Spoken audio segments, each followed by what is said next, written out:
Over the past century, innumerable secrets have lurked deep behind the Iron Curtain.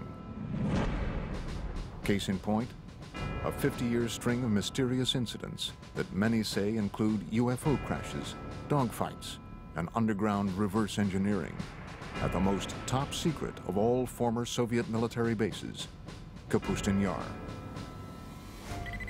Some even say that this base was the site of a mysterious incident that took place in 1948. A spectacular UFO crash landing. It's 1948, suddenly a cylinder appears over Russia's most sensitive airbase. There's no question that Joe Stalin was interested in crash saucers, was interested in alien technology. There's nothing in which I just believe. In this case, I know that UFOs visited Kapustin Yar. Kapustin Yar was at the top of the list of facilities the U.S. was monitoring in Russia. Go behind the barbed wire at Kapustin Yar as we reveal for the first time the detailed, classified accounts of this reported UFO crash. Did the research following this incident help the Soviets win the space race? I'm sure the Russians have done their darnest to reverse engineer anything they can get their hands on, whether it's American or German or alien. From never-before-seen reconnaissance footage of this secretive base, This YouTube imagery of Kapustin Yar is the first time anyone outside the CIA or the intelligence community has looked at it. to an exclusive look deep underground into Kapustin Yar's UFO Research Center. They buried the most secret facilities within the base that was secret within the base. The incident that took place at Kapustin Yar in 1948 remains a Soviet-era enigma, a seminal event that UFO researchers still call Russia's Roswell. This is Kapustin Yar, a top-secret military facility located 60 miles southeast of the former Stalingrad and 500 miles south of Moscow. Built under the personal direction of Joseph Stalin, it is Russia's oldest and largest military facility. Its activities over the past 60 years have fueled controversy over what really goes on behind these walls.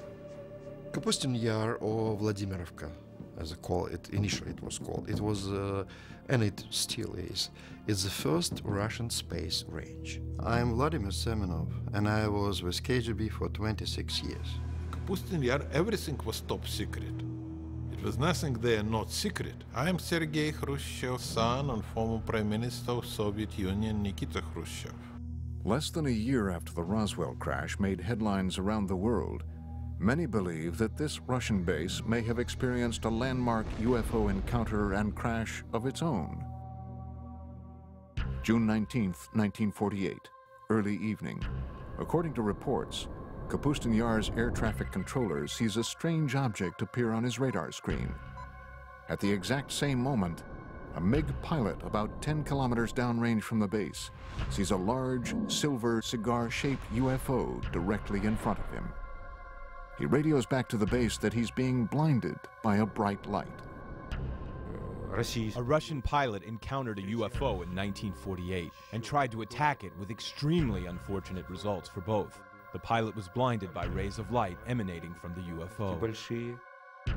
It is believed that under direct orders from Soviet Air Force Commander-in-Chief Zagarov, the pilot engaged the UFO for almost 3 minutes before launching a missile that was finally able to bring the object down.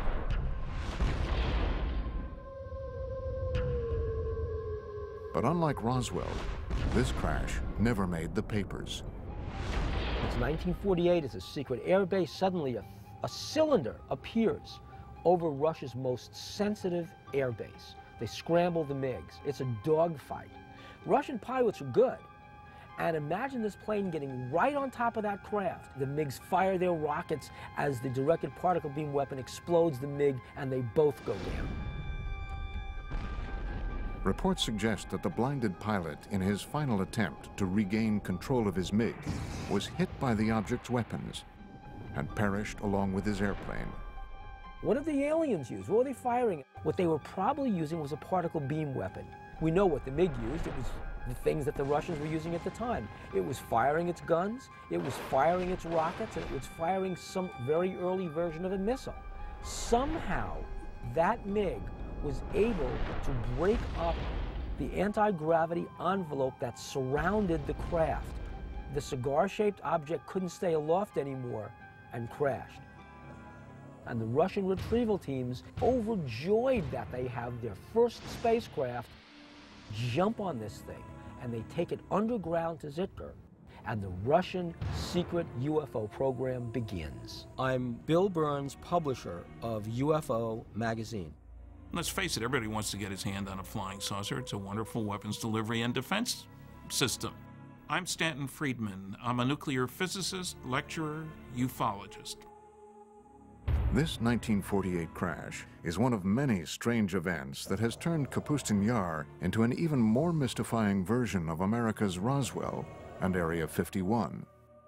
The Soviets had to get their hands on what we had. We had the Roswell crash. We really had a storehouse of technology that we developed in the early 1960s out of Roswell. The Russians didn't have that. Well, how do you get that technology? It doesn't just fall out of the sky. You go after it. And the Russians went after it by embarking on suicide missions. Anything they could do to get their MiG pilots to shoot down an extraterrestrial spacecraft was fair game. From the time it was constructed in the early 1940s, Kapustin Yar was cloaked in secrecy. It is a place where it is said the Soviet Union's top researchers, scientists, and military specialists were sent to develop highly classified Cold War technology and weaponry. I know everything because I spent months and years in the Kapustin Yar working there testing our cruise missiles that we designed for the Soviet submarine to sink American aircraft carriers. Kapustin Yar was on a very short list of facilities that the U.S. intelligence wanted to get imagery of.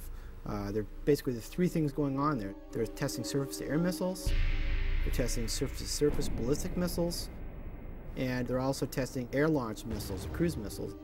All three are going on at the same place, and so it's of high interest to U.S. intelligence. In fact, the building of the base was so secretive that when a small town nearby was deemed by the Soviet military to be too close for comfort, its residents were evacuated, and it was simply eliminated. The name of the town? Zitkar.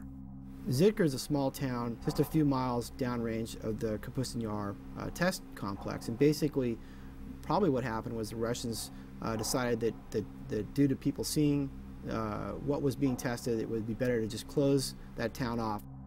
Many researchers believe the name Zitkar was subsequently assigned to the highly classified subterranean UFO research center beneath Kapustin Yar.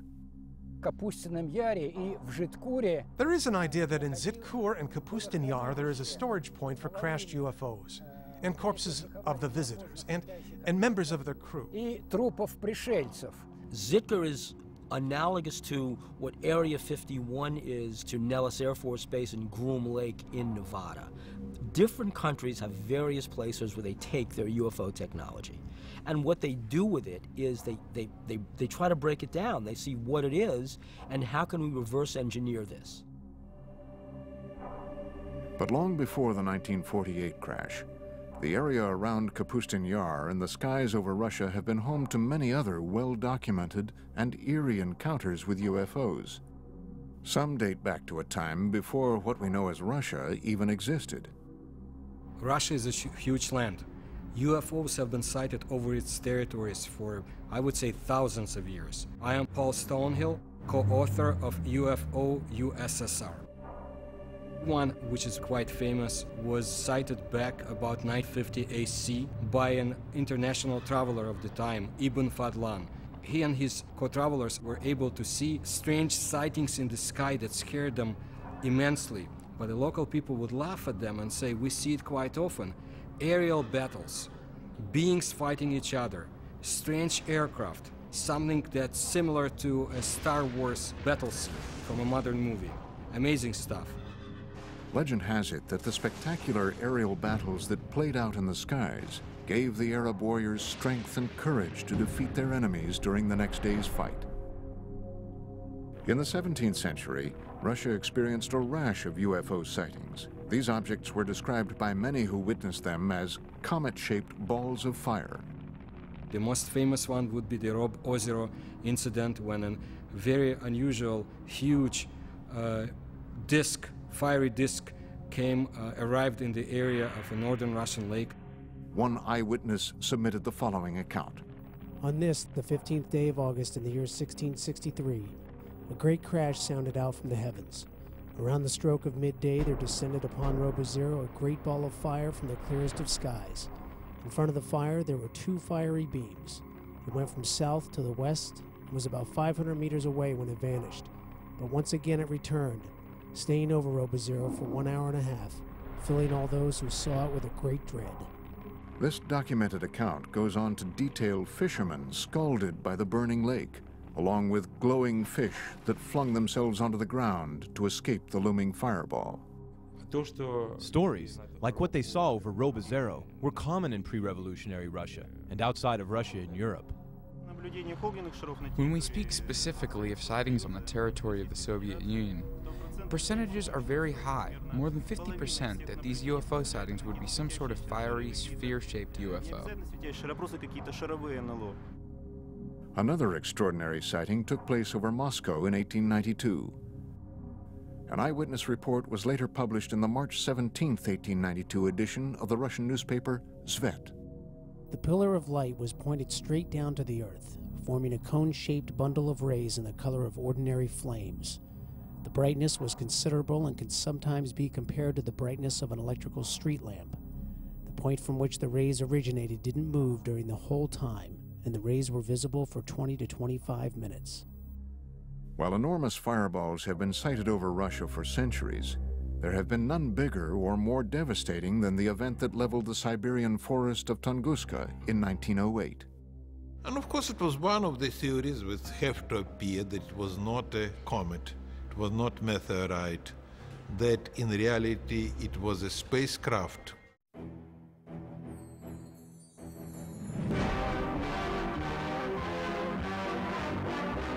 Hurtling through the solar system, a speck of cosmic dust strikes the Earth. Commonly, these meteors are vaporized by friction in the atmosphere. This is part of the story of one that wasn't. A meteor that landed in 1908 in Siberia with the destructive force of an atom bomb. June 30th, 1908, approximately 7 a.m. The tranquil forest of Tunguska, Siberia, was rocked by a deafening, earth-shattering explosion. The explosion packed the power of a 40-megaton hydrogen bomb. Large trees snapped like tiny twigs as the explosion decimated the dense forest. The effects of the blast were felt as far away as Western Europe and were at first believed to have been caused by a giant meteor smashing into Earth. My own personal conclusion is that that was Mother Nature showing off, if you will, but that there was no intelligence behind what happened there. It wasn't a rocket, it wasn't a bomb sent to let us know that aliens are watching you, Earthlings. Literally a catastrophe from outer space. Yet UFO researchers say if this devastating explosion was the result of a meteor, why were there no craters found in or around Tunguska? It is something scientists to this day have had trouble explaining. This was, let's call it an explosion, although some people call it an implosion. Whole kilometers of the taiga forest were destroyed. The event itself caused changes in the magnetic field of our planet. The academic establishment is of the opinion that the Tunguska event was simply a meteor, but there are many facts that speak to the idea that it was, on the contrary, rational guided flight. It made a turn, which is something that a natural object or meteor could not have done. What was it that could have done that level of devastation and not leave a crater? Modern-day UFO researchers were not the first to suspect that the Tunguska event was the work of something other than a meteor. Reports suggest that Stalin believed the Tunguska blast was the result of a UFO that had launched some sort of experimental weapon. Stalin was interested in the acquired information to determine whether UFOs presented an immediate threat to the Soviet security. That's why he used some of his top scientists to give him an assessment. Scientists like Korolev studied UFO materials. Sergei Korolev, one of the Soviet Union's most celebrated scientists, would go on to become the father of the Russian space program and the man responsible for Sputnik. Along with Stalin, he was determined to solve the mystery of Tunguska. These observations prompted him to finance an expedition to the place where the Tunguska event happened. Sergei Korolev used his own money to send an expedition to the Tunguska area in helicopters. Korolev never met with Stalin. There were some researchers who was looking to prove that Korolev really met with Stalin, but they didn't find any record. Stalin presumed it really could have been a spaceship. He wanted to find the fragments of that ship, put it back together, and recreate the object for military purposes. Initially, Korolev found that many of the physical scars left behind at Tunguska were still visible. But the most shocking discovery came in the form of radioactive metallic fragments found at the site. Debris uncharacteristic of any asteroid or meteor. If you go along the flight path of the Tunguska object and continue past the crash site, you reach an area that Russian ufologists call the Devil's Graveyard. It's a 300 square meter area where not a single plant grows and animals die. It also has a higher than normal radioactivity level. This is a result of what might possibly be a radioactive metallic fragment from the crash. The radiation levels were there. I mean, meteors don't come down with that level of radiation. So one of the stories is it was a mothership that detonated. It is believed that Korolev privately told Stalin that the incident at Tunguska had indeed been caused by a UFO, fragments of which were still scattered around the area. However, in his top-secret official report, Korolev is said to have told a much different story. The official party line, Tunguska, was the result of a giant meteor. The whole point was, if the information serves the bureaucracy, good. If it doesn't exist. So where were the radioactive fragments from Tunguska taken? Some believe the evidence was transported to Kapustin Yar's underground base, Zitkur. Different countries have various places where they take their UFO technology. Well, the Soviets basically had one at Zitkur, and it was where they could try to figure out what the technology is and how do we use it. And of course, the security around those bases is essentially shoot-to-kill security. Was Stalin's team of scientists inside the underground lab of Zitkur using UFO wreckage to advance their fledgling missile defense and space programs? They had a couple of people, men, at the top of their program who really pushed the space program. I'm Fred Kulik at Caltech. The head of the space program had direct connection to Stalin and later Khrushchev.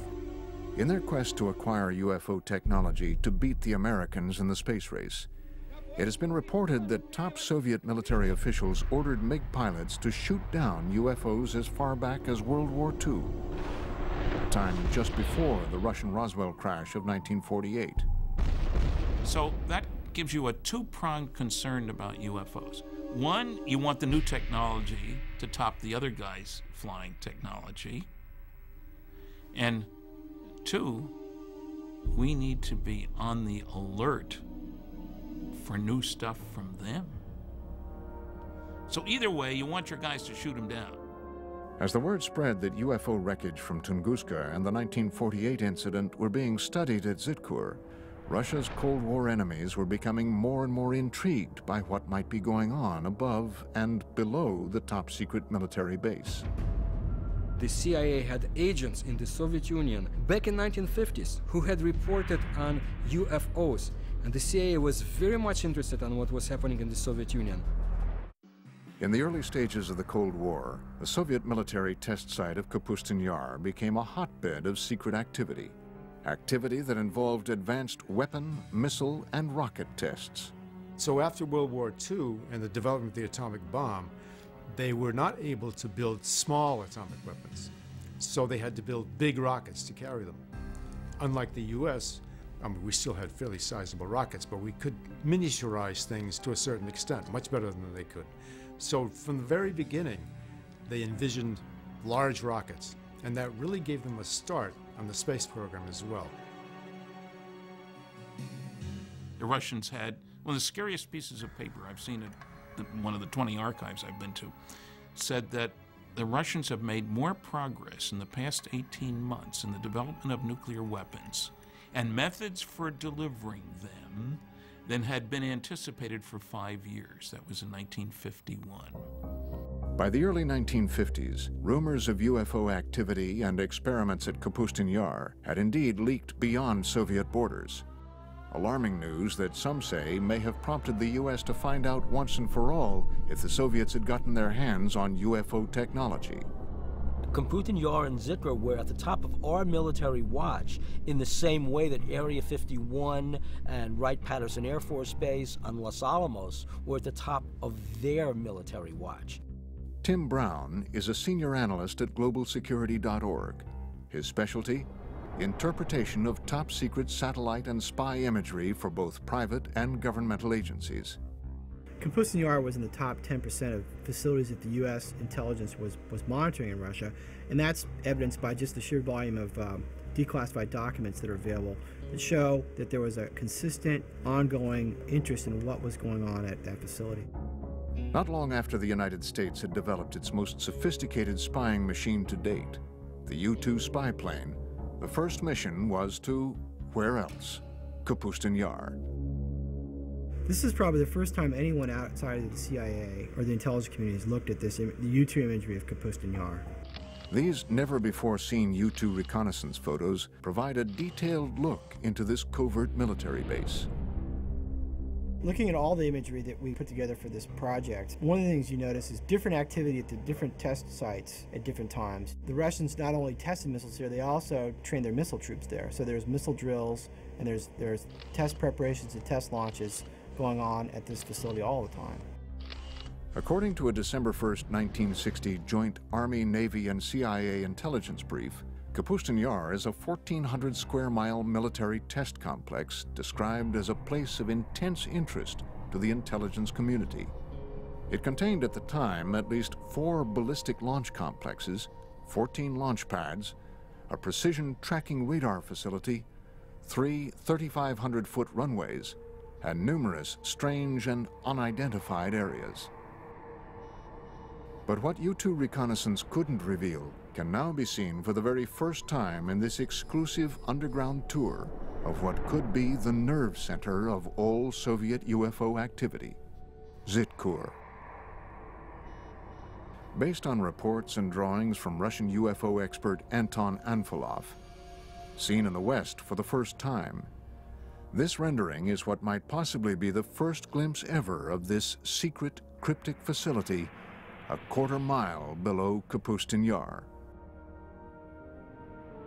Let's say that you get a chance to go down there to the most secret Russian UFO laboratory. It's not glorious, high-tech, and brightly lit. It's dank, it's dark, and it's dingy. It's Russian. It's extremely compartmentalized. It's like an underground shopping mall, except inside the mall are all these rooms where there's exotic technology being taken apart and put back together. In this hub, they're doing autopsies on alien bodies. In that hub, they're reconstructing an engine. Then you've got these fantastic Rube Goldberg machines. What they are machines to test various components, and then finally you come upon these huge underground hangars. And what you're struck by is that there are no airplanes in the hangars. There are these long, cigar-shaped, cylinder-shaped craft in various stages of disrepair because they've crashed. And they're going to try and reverse engineer these. That's what you'd see at this base. Is this the secret location where the wreckage from the 1948 Russian Roswell crash was taken, along with fragments from the Tunguska UFO? I cannot deny rumors of the so-called captured UFOs. The Soviets tried to recover lost fragments of their secret tests, and it would be convenient to them to say, yes, UFOs is something that we captured, a UFO is in our hands, but why would they keep the secrecy on the subject of UFOs so tight? And did this heavily guarded experimental facility specialize in reverse engineering designed to destroy the United States? If Kapustin Yar is where you're doing your advanced development work, rocketry, aircraft, weaponry, laser weapons, all this kind of stuff, where you need high security and a good setting for your scientists and major computer facilities, then you'd expect that that's where they'd be doing their UFO, advanced UFO research, not UFOs 101. UFOs 404. It's just natural to do that. And of course, you'd have underground bases. You'd have protection against intruding aircraft. You'd be looking out for the U-2s. Another mysterious aspect of Kapustin Yar are the many strange patterns on the ground. Did Stalin and Korolev strategically arrange these patterns to attract UFOs to the base? Some researchers believe the Russians may have borrowed this idea from ancient civilizations, whose pyramids are said to have been constructed in geometric shapes and patterns designed to attract inhabitants from other worlds. Looking at Kapustin Yar from the air, there's a lot of facilities, markings, patterns that might, to the untrained eye, look like they're from another planet or not of this Earth. They might look like something that you'd see in South America with the Mayan cultures or maybe crop circles. Between the reported UFO crashes and the ultra-top-secret research, how did the Soviets flaunt their advances at Kapustin Yar? Now there was a new date for Russian youngsters to remember. October 4, 1957, when Sputnik, the first Earth satellite, was launched. October 4th, 1957. The Soviet Union's space program successfully launches the world's first artificial satellite into orbit. In the history of the Earth, no other event had captured the imagination of so many people as this first step into space. 4 years later, the Russians once again beat the Americans by launching Yuri Gagarin into space in the first manned flight to orbit the Earth. 2 feats that put the Soviet Union way out in front in the ultra-competitive space race. We are the first, and all next steps in space for, I would say, for nearly 10 years, Soviets was ahead of the United States. First man into space, first woman into space, first walk into space, first rendezvous in space, first docking in space, and so on and so forth, until 1981 when the shuttle was launched.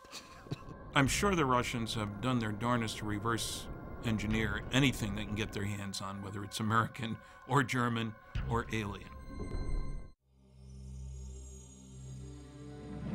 Russia's foremost authority on UFOs is a man so legendary and popular around the country that he is known only by his last name, Azhaja. On this spot of the UFO landing, an American group is filming for the first time.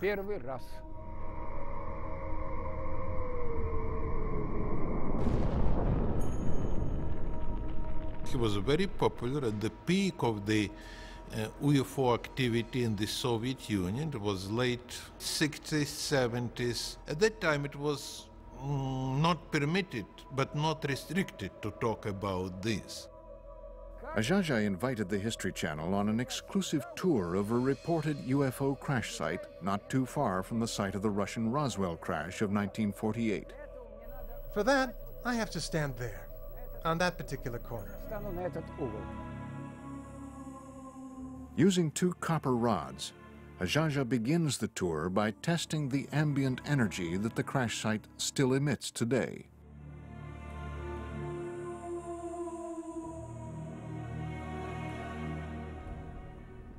There it is, a negative sign right there.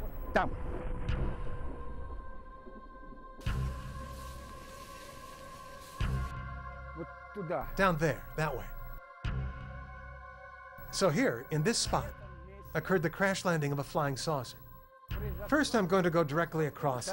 Then I'll go perpendicularly. Then I'll go by the diagonals. This is where the boundary begins.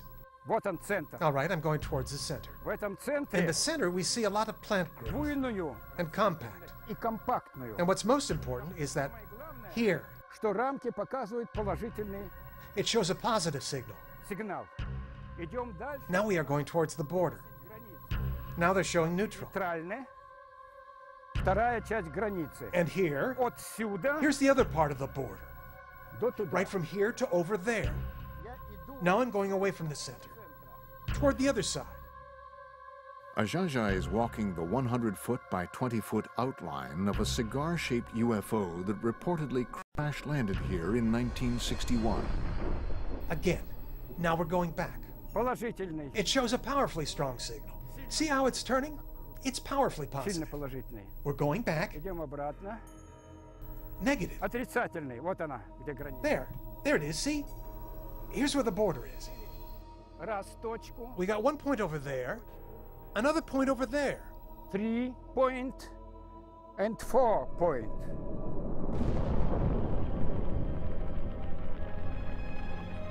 Animals avoid this place. They go around it. Cattle don't graze here. Yes, there is unknown energy, which, as experience shows, affects people in a negative fashion. Your pulse changes. The heartbeat changes. You grow short of breath. You begin to sweat. Okay. I don't recommend you stay here any longer because it's already harmful. Come on. Let's leave here. For a normal place, where no unknown forces will influence us and act upon us.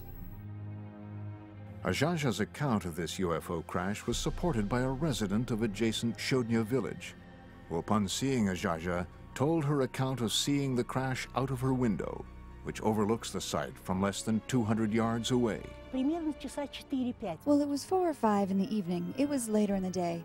And suddenly my mother screamed. She said, "Hey, look at that. There was some kind of ball, a sphere that flew by." And then she said, "Oh, it's probably a flying saucer."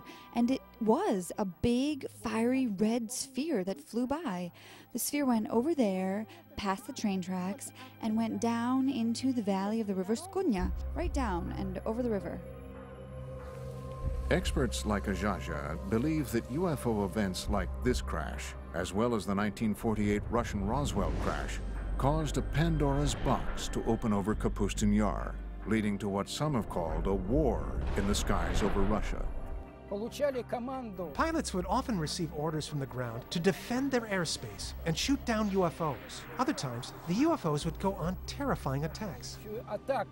What intrigues me about the Russians as much as anything is apparent dogfights between UFOs. And I've read several accounts of that, several of them having dogfights.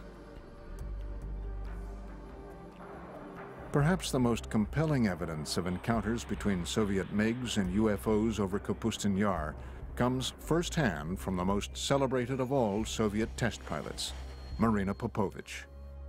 A national hero, a cosmonaut, perhaps the Chuck Yeager of Russia. She says that she witnessed actual battles between Soviet pilots and UFOs. One incident in 1964 occurred during a Soviet Air Force training mission. Alexander Kapagin was the commander of a squadron and a pilot instructor in one of the flight schools. One day he was flying with a cadet and they were attacked by a UFO. They went into a spiral dive. While on another top-secret military expedition in February 1980, Colonel Popovich encountered multiple unidentified objects in the skies over Russia. I saw 3 fireballs, 3 amazing lights in the form of a triangle, and I observed them as they flew away. Another MiG test pilot, Colonel Vyatkin Lev Mikhailovich, agreed to tell his first-person account for our cameras for the very first time. August 7th, 1967, 6:30 in the evening. Colonel Mikhailovich reports that his MiG was momentarily captured in midair by a UFO. When I was making the aerial move to the left, suddenly from above I saw a light. This big disc began to slowly light up, and I just had time to quickly tilt the plane, but the wing hit the ray of light. The plane shook and the gauges and instruments began to move from right to left, right to left. It is as though the ray of light dissolved into shining little points of light. Imagine my surprise when my technician named Mikhail said, "Lev Mikhailovich, the wing of the airplane is glowing." As it turns out, for a whole week in the hangar, the left wing was glowing with a white light. They washed the wing with kerosene, and soon after that, the glowing ended. Fortunately, Colonel Mikhailovich's encounter with a UFO over the skies of Kapustin Yar in the 1960s did not end as dreadfully as the famous 1948 encounter in the same skies. No, I wasn't scared. I was just puzzled. I was particularly stunned that the ray of light turned out to be hard, because I felt the impact. As UFO reports continued to stream into the Soviet government from both civilians and military officials, The KGB was busy covering up the reports, silencing those who made them, and clamping down on the press. But all the while, the spy agency was creating an official report on UFO activity in the USSR called the KGB Blue File. Americans will never understand this, you know, because you have to be inside KGB to know the power KGB had. And during Stalin time, KGB was unbelievably powerful. Written and researched over the 20-year span between the mid-60s and the mid-80s, the KGB Blue File was one of the most extensive official explorations of UFOs ever commissioned by any governmental agency anywhere. The KGB Blue File is a 124-page collection of documents released in 1990. I believe this is not everything the KGB has had in their hands, and I'm not the only one. The Blue File compiled thousands of reports of UFO sightings, dogfights, and crashes, all of which were described in vivid detail. According to the Blue File, as recently as March 21, 1990, the residents of a dozen Russian towns not too far from the gates of Kapustin Yar all witnessed the exact same UFO sighting between 10 and 11:30 p.m. The following is from the written account of a KGB internal affairs officer. After obtaining more exact information, it was established that a rather large number of residents in nearby cities became eyewitnesses of a UFO, and in several cases, 2 UFOs. One witness saw a ray of light emitted from the object that illuminated the Earth's surface. If there are so many rumors and talks about UFOs, sooner or later government will ask its intelligence. What's going on, guys? Explain us. And KGB had to create this file with all the publications abroad and some witnesses who saw or thought that they saw it. Is it possible that this 1990 incident could have been a simple military test sent up from the grounds at Kapustin Yar? Or was it yet another incident involving UFOs? If the Soviet Union had not imploded under its own weight in the early 1990s, the chilling accounts you've just seen of close encounters of the first kind in and around Kapustin Yar would have remained yet another Soviet-era secret. It's different, because the time is different. You know, if you're talking with elder generation, yes, of course, no question about this. But nowadays, absolutely different. You know, younger generation now, they are living in another society, and they have much more freedom. This new freedom in Russia helped the producers of this program acquire, through official channels, this Soviet military footage you are about to see. Throughout the 50s and 60s, the Soviet military experienced a string of failed rocket launches and missile tests that resulted in one disaster after another. Were these simply accidents or retaliatory attacks by UFOs? I have heard a story, for what it's worth, and I don't usually talk about myths, but I've heard that 4 Soviet big launch vehicles were exploded on the pads by aliens because they kept trying to shoot down the flying saucers. A Soviet military cameraman captured the after effects of what appear to be 2 fireball-shaped UFOs that, according to experts in Russia, crashed in October 1960.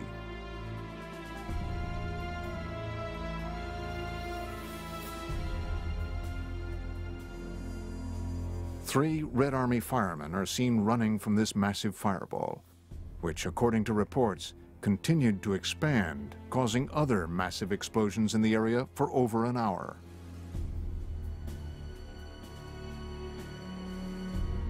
One of the fireballs was believed to have destroyed 3 Soviet rockets on their launch pads, while the other targeted and destroyed a rocket fuel depot.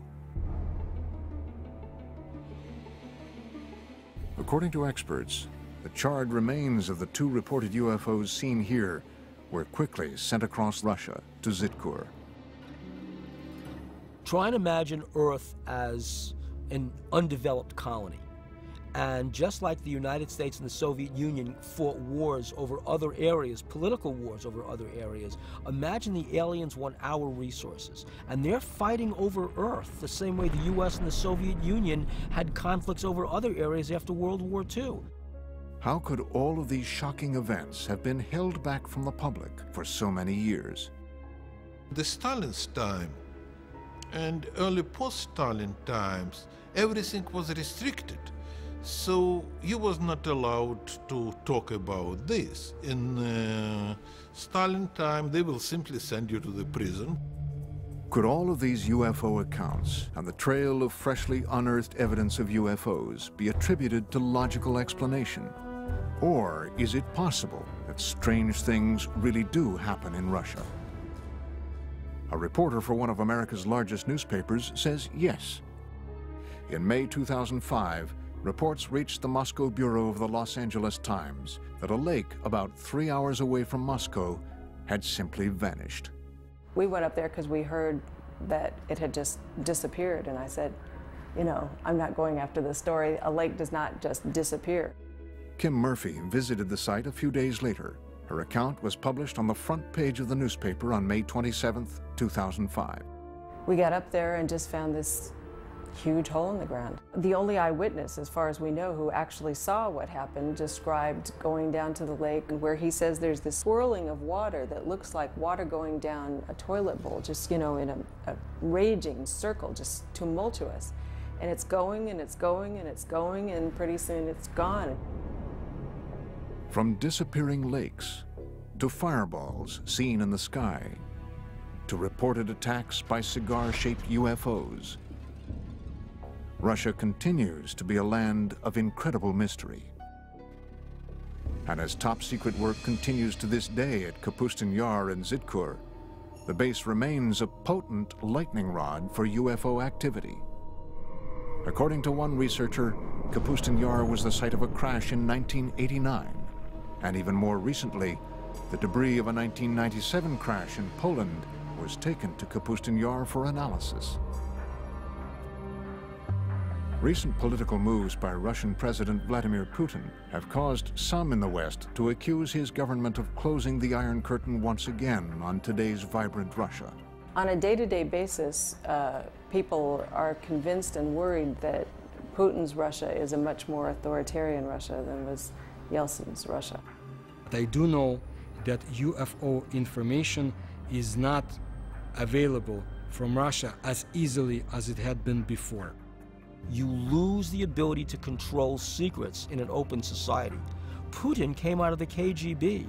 He's seeing a lot of valuable information and valuable technology go to private sources. The Soviet Union is closing down in a lot of areas, but also closing down in UFOs. It might be even longer until the curtain is pulled back on the secret underground laboratories and lairs of this legendary Area 51 of Russia. And we have only just begun to scratch the surface of the puzzling mysteries of Russia's Roswell. Extraordinary claims require extraordinary evidence. Seeing is believing.